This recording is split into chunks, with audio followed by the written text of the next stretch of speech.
Hi, good evening. This is Kenny Tan. Welcome to Real Estate License in 14 Weeks. And today is Thursday, and it is episode 11 of our, the DRE Practice Exam and Review live stream. So I'm glad to join you guys every Thursday as usual. And as usual, before we start our practice, we're going to go over the ground rules or the rules that we follow when we tackle the DRE questions.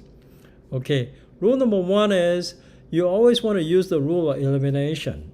The rule of elimination will help you eliminate the answer choices to less than 2, if possible. Most of the time you want to eliminate to 2 or less. That will give you the best chances of passing the exam. And the second rule, which is commonly used with rule number 1, is called the common sense rule. In other words, when you take the DRE exam, you don't want to throw away your common sense. You want to bring your common sense to the exam room. Always, when you see a question that you've never seen before, you probably want to do this. You probably want to just kind of stay calm if you see a strange question and start using your common sense, because common sense is going to help you pick the right answer. Third rule is if you see a D answer choice that has all of the above, none of the above, any of the above, or similar to this type of description, that being the right answer choice is about 60 to 70% of the time. So just keep that in mind. If you're totally and completely lost, you don't know what the right answer is, always pick all of the above. If all of the above, none of the above, any of the above, any of the preceding is the D answer choice. And then if you see a completely strange term that you've never seen before, most of the time, if you've never seen it in the book, you've never seen it in my video, most of the time that is going to be the wrong answer. Okay? So let's see here. Okay. There's one other rule. The rule is that if you're asked about the number of years, number of days, ask for a number. Like in statute of limitation, how long a statute of limitation is, how many days does a buyer has before he or she can cancel after he or she received the transfer disclosure statement. And then, of course, you want to keep that in mind. If 3 is not the right answer, don't pick 3. But if you don't have confidence in any other choices, then pick 3 as the answer. All right, Tanya, are you ready? I'm ready. Okay, we're going to start practicing now. Okay. A real estate broker sends all of his title business to a specific title company. Yes. In appreciation for the business, the title company pays the broker $10 for each transaction. According to the Real Estate Settlement Procedure Act, RESPA, this practice is forbidden, permissible, acceptable if buyer and seller are advised of the payment, D, permissible when the seller is paying for the title services. All right, elimination. Eliminate C and eliminate B. Eliminate D. I think forbidden is the right answer. You're perfectly right, because obviously B is wrong. So B is actually the first one eliminated, right? Because yes. B says permissible. That's a kickback. It doesn't matter how much it is. If it is a kickback, you cannot accept it. The title officer cannot give it, and the broker cannot accept it. Okay. Yes. And C is a wrong answer because it says acceptable. Well, the rule is it is not acceptable under any circumstances. So you don't even have to worry about the rest of the sentence. Okay. Yeah. And then D, permissible. Of course, that's another answer choice that is not acceptable. So we're going to eliminate that one too. Anything that says permissible, acceptable, they're all going to be eliminated very early. So the correct answer choice is A. Wow, that's a good job. All right, Tanya, congratulations on that one. Let's go ahead and move on to the next one. Okay. Jose is an unlicensed employee of a licensed real estate broker. The broker pays him to distribute door hanger flyers to homes in the immediate neighborhood and to make telephone solicitations for potential buyers and sellers. This activity is not unlawful for either broker or Jose. B, lawful for Jose. C, unlawful for both broker and Jose. D, unacceptable business practices. What's wrong with what Jose is doing? What did he do wrong? He did nothing wrong because he is employed by broker. So broker can tell him, please distribute flyers. So I will eliminate A, eliminate C. Just a second. First of all, you have to determine, can Jose make solicitation phone calls to potential buyers or sellers? I think yes. Okay. All right, go ahead and finish your process, and then I'll tell you whether you're right or you're wrong. Okay. So I will eliminate C. I will eliminate B, and I have 50-50. It seems to me like A could be a right answer and D could be a right answer. All right. Okay. Let me tell you where I see there might be a problem. Okay. First of all, it is okay for Jose to just distribute the door hanger flyers. There's nothing wrong to do that.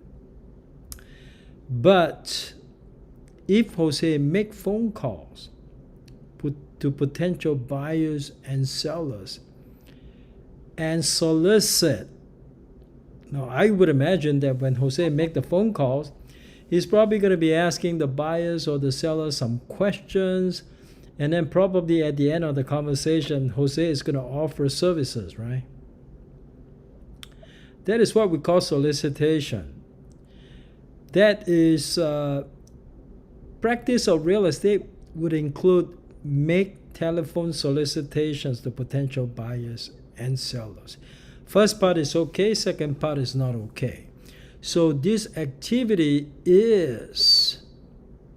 then C is the right answer. That's right, unlawful for both broker and Jose because that is solicitation for real estate business. Okay. Okay, now if he simply just deliver the flyer with no conversation, that's a different story. Okay. But when he makes phone calls like that, talking to buyers, potential buyers and sellers, it is problematic. So C is the right answer. Okay, let's move on to the next one. The best was to create... It's actually the best way to create. It's a misspell here. The best way to create.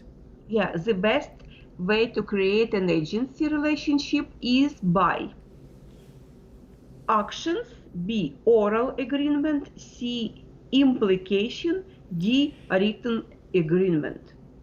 So eliminate B, eliminate C, eliminate A. I choose D as a good answer to this question. Obviously, always create agency by written agreement. It says the best way. Some other ways are also permissible, but they are not the best way. For example, oral agreement. You orally agree to be somebody's agent. That oral agreement creates an agency, but is that the best way? No. The best way is always by written agreement. Okay? So you got it right. Matthew got it right. Brad got it right. And you got it right. So applause to all of you. Okay. Thank you. When an owner refuses to pay the broker and earned commissions, the broker may seek relief by filing a complaint with the Department of Real Estate, B, filing a vendor's lien, C, court action, D, all of the above. So all of the above is like, okay. I see. Filing a complaint with the Department of Real Estate could be yes. Filing a vendor's lien, vendors. Okay, eliminate D, so automatically eliminate D. Perfect. Okay, now you're down to A and C. Eliminate C. I think A is the right answer to this question. A. I choose A. So Tanya, let's say next time you get a real estate license, the seller refuses to pay you commission. Instead of going to court and file a lawsuit, you actually file a complaint with the DRE. Is that right? I think so. Yes. Okay, well, I'll tell you what's going to happen. So let's say, for example, it actually happens. A seller owes you a commission, right? Okay.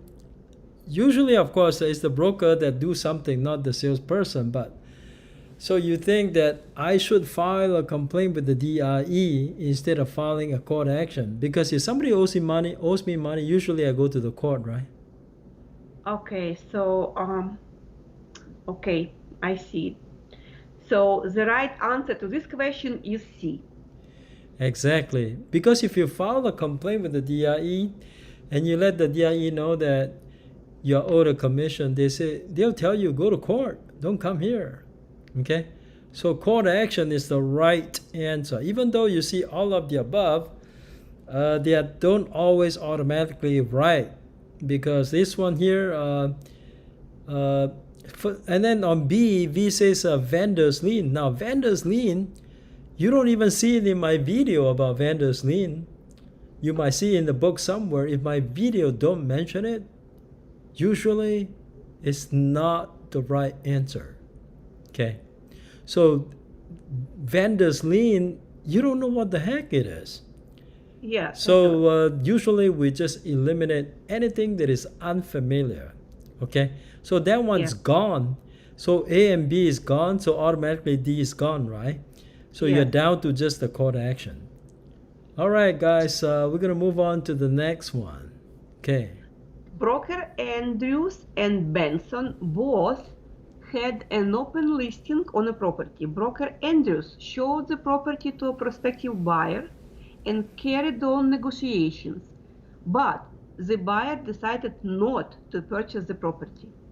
2 weeks later, broker Benson contacted the same buyer and negotiated a sale of the property. The seller would be obligated to pay a full commission to Benson, a full commission to Andrews, half of commission to each broker, a full commission to both brokers. Okay, eliminate D. Yes. Eliminate B and C. I think A is a good answer to this question. Yeah, it's a common sense answer too. If you apply common sense as well, you will arrive at A. Now, never, you see, as far as commission goes, it's never 50-50 if you have an open listing. Okay? Usually the seller pays the commission. Now, let's say, for example, the seller pays a commission to the seller's agent. Now, usually in real life, the seller's agent will just take some of the money and pay the buyer's agent. But seller is only obligated to pay the seller's broker, not the buyer's broker. So the correct answer will be a full commission to Benson. Okay, because it's an open listing. And Benson is what we call the procuring cause. So remember procuring cause. Okay. All right, let's go ahead and look at the next one. Which of the following factors is the most difficult for a mortgage lender to evaluate? The degree of risk, credit of borrower, rate of return, cost of financing.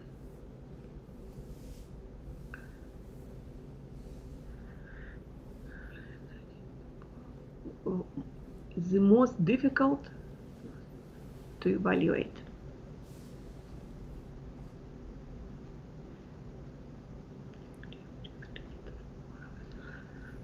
Okay, I eliminate D. Yes. Eliminate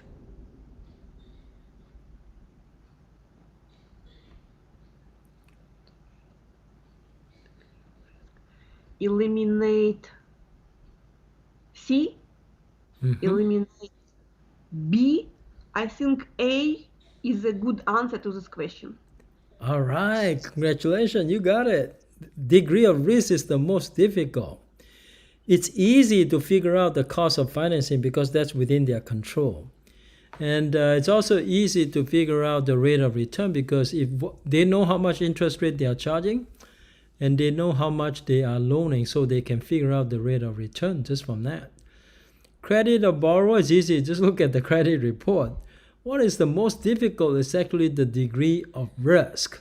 Okay. All right, you got it right, Tanya. Congratulations on that one. And who else got it right? All right, no one else got it right. Okay. 107. The purpose of a deed is to give evidence of a change of possession. B.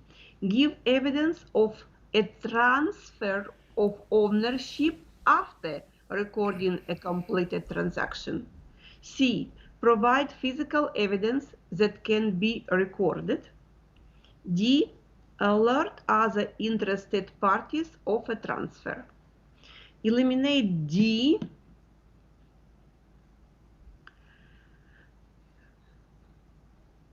Eliminate A. Good. Eliminate C. I think B is a good answer to this question. Give evidence of transfer of ownership after recording. The purpose of deed is after reporting. Okay. I'm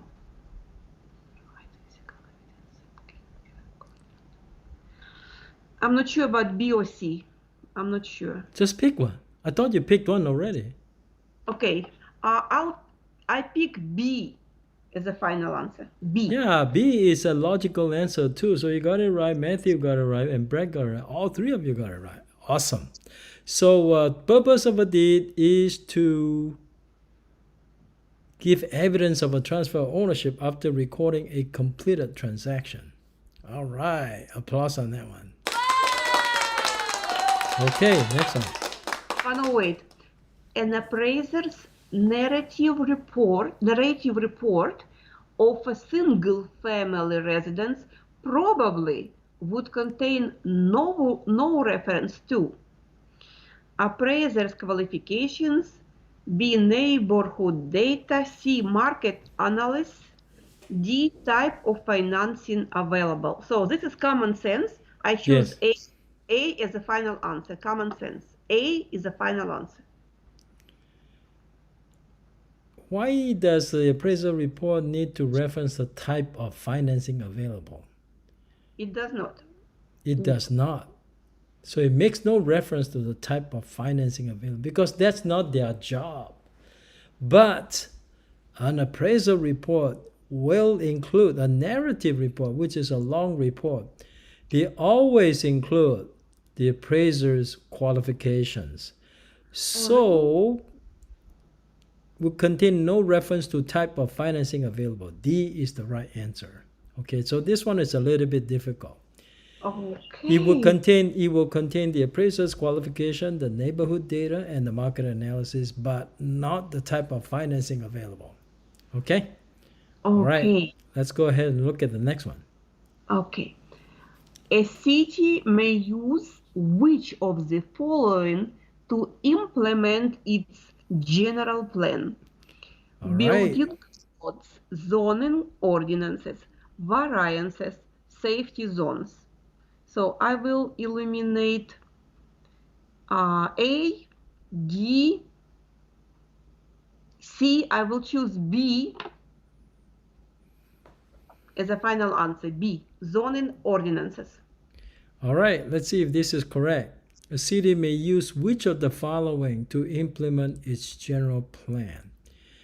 Exactly. General plan, always think about zoning ordinances. Makes perfect sense. All right. Congratulations, Tanya. You got this one right. Okay. Let's move on to the next one. When an owner of income property takes a deduction for depreciation for income tax purposes. A. The owner's basis is reduced. The property's value is increased. C. The owner's basis is unchanged. D. A capital gain is realized. So we'll do elimination. Eliminate D, eliminate Good. C, B. Great. I think A is a good answer to this question.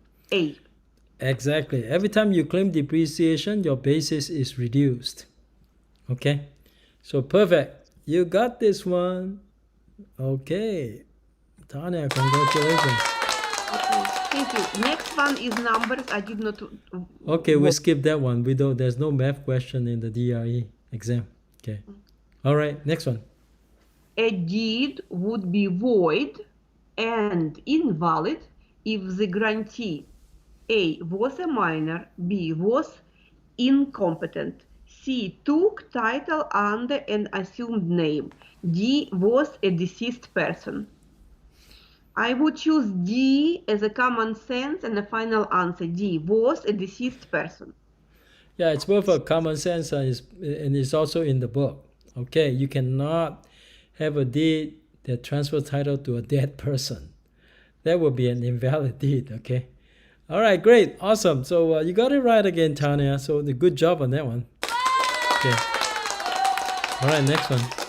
When making a loan, the lender will use amortization tables to determine the monthly payment, B annual percentage rate, C interest rate, B balloon payment.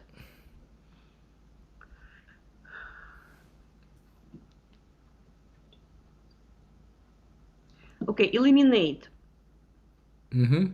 Eliminate B, eliminate C, eliminate D. I think A is a good answer to this question. All right, you got it right. Congratulations, Tanya. A is the perfect answer for this. So the amortization table is actually used to determine the monthly payment. All right, next one.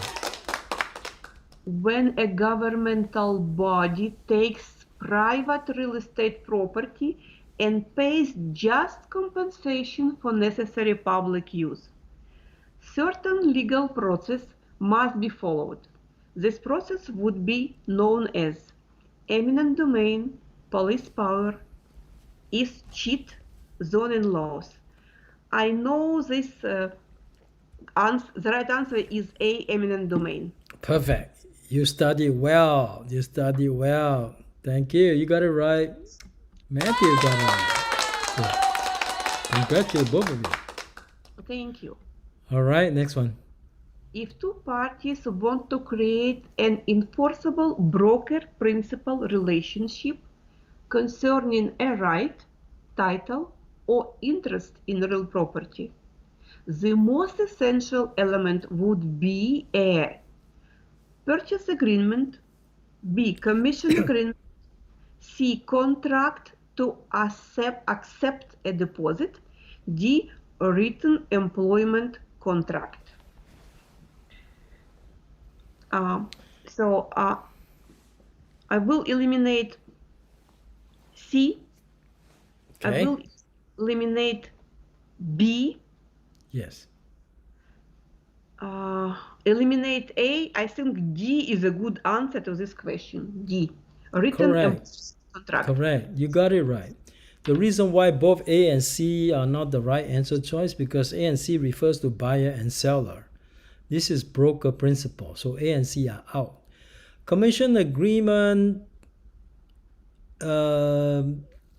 is not the most essential element, but the most essential element is actually a written employment contract, which is usually a listing contract or listing agreement. All right, Tanya, you got it right again. So that's an awesome job. All right, next one. Individuals normally do not have which of the following rights of the ownership in real property? Do not. Yes. Right to severance damages, riparian rights, C, right of eminent domain, D, financing rights. I think it is common sense, and I think C is the right answer to this property. Who has right of eminent domain? Government. Exactly. So that was an easy one. Well, congratulations, Tanya. You are on a roll. Okay, next one. If a real estate licensee misrepresents a property to a buyer while he or she is acting as an agent, the licensee may be subject to disciplinary action by the licensing authority, B, civil action, C, criminal action, D, all of the above. All of the above. Let's see.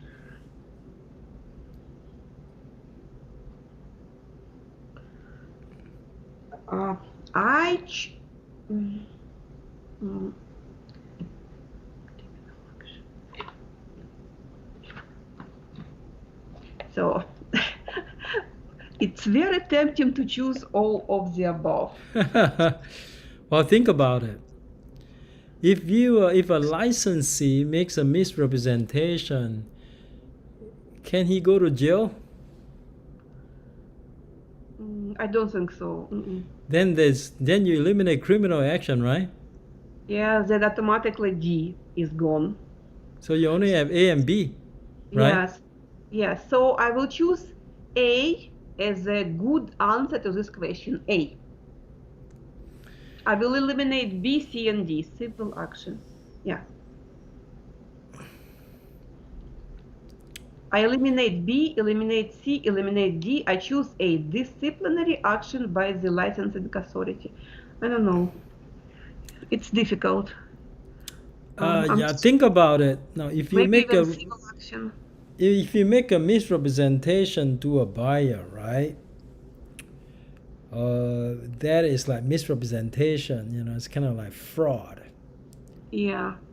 I would say that this is a tough question.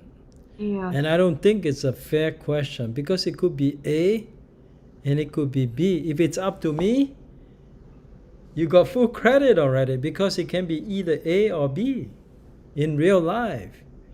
Because in real life, if you make a misrepresentation of a property to a buyer while you are acting as an agent, assume it's while you're acting as an agent for the buyer. When you misrepresent, you can be sued by the buyer. Civil action for sure, you can do that. And then when you misrepresent, you could be subject to disciplinary action by the licensing authority too. So I think to be fair to you, A or B is either one of you, this will be the right answer. So I don't think it's a good question in that sense because either one of those could be the right answer. All right, so Tanya, you got full credit on this one. So A.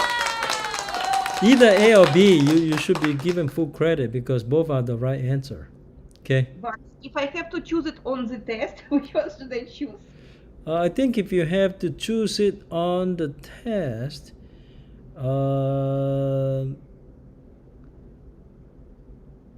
disciplinary action by the licensing authority.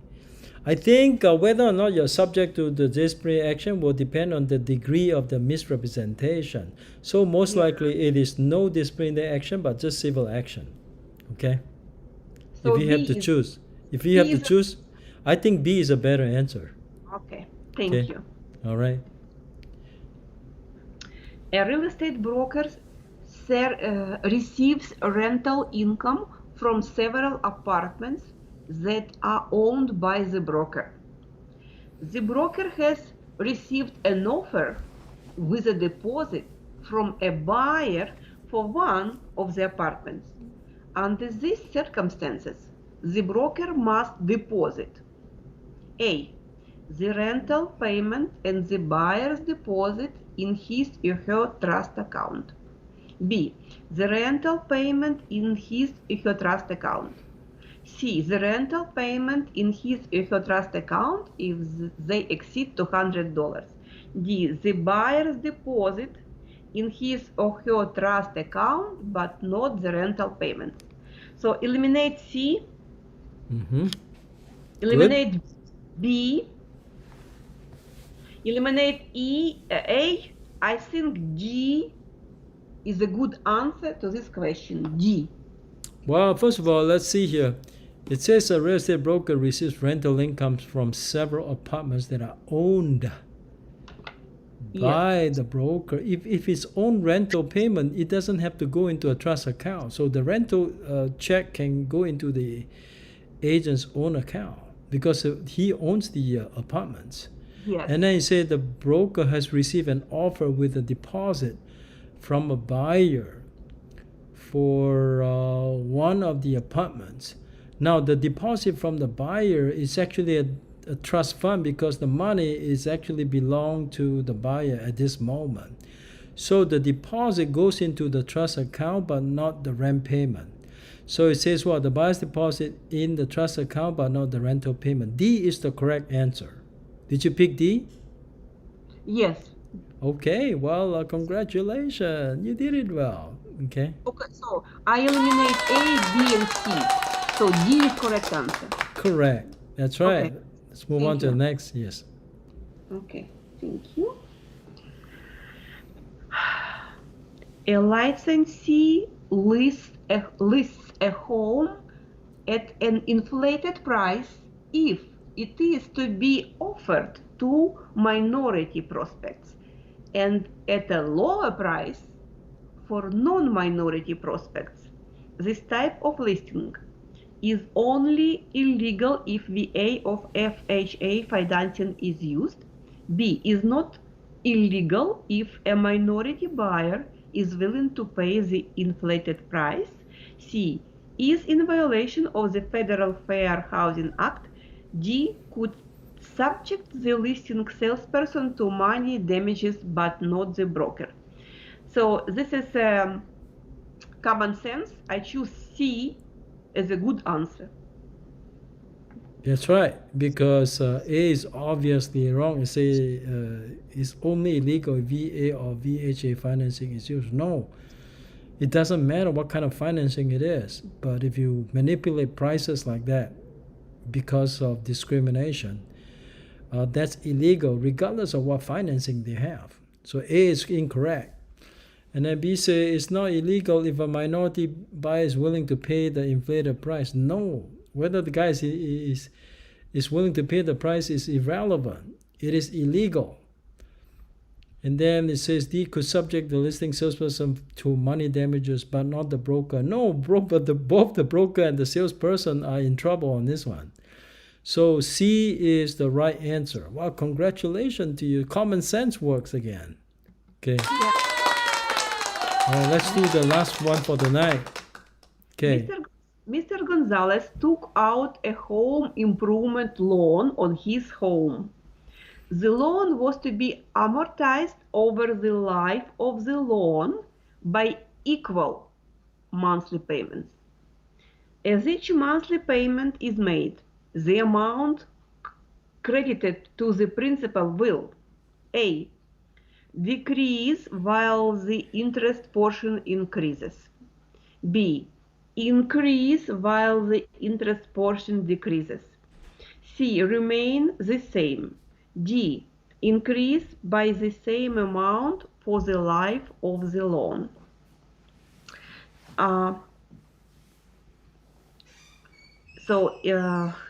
Equal monthly payments. Common sense too, this one. Yes. I think common sense says remain the same. Equal monthly payment. Okay, just a second. Decrease while the interest portion is increases. Okay, let's do elimination first. Eliminate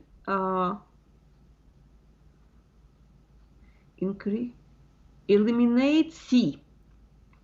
Okay.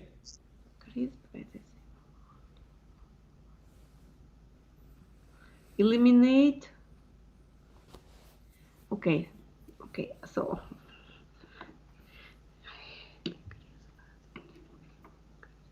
the loan was to be amortized over the life of the loan by equal monthly payments.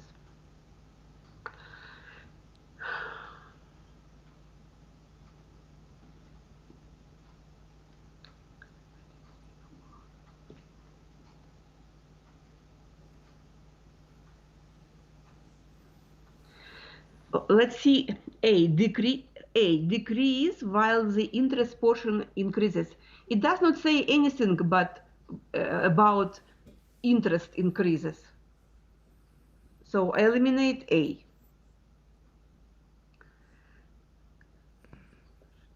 And eliminate B.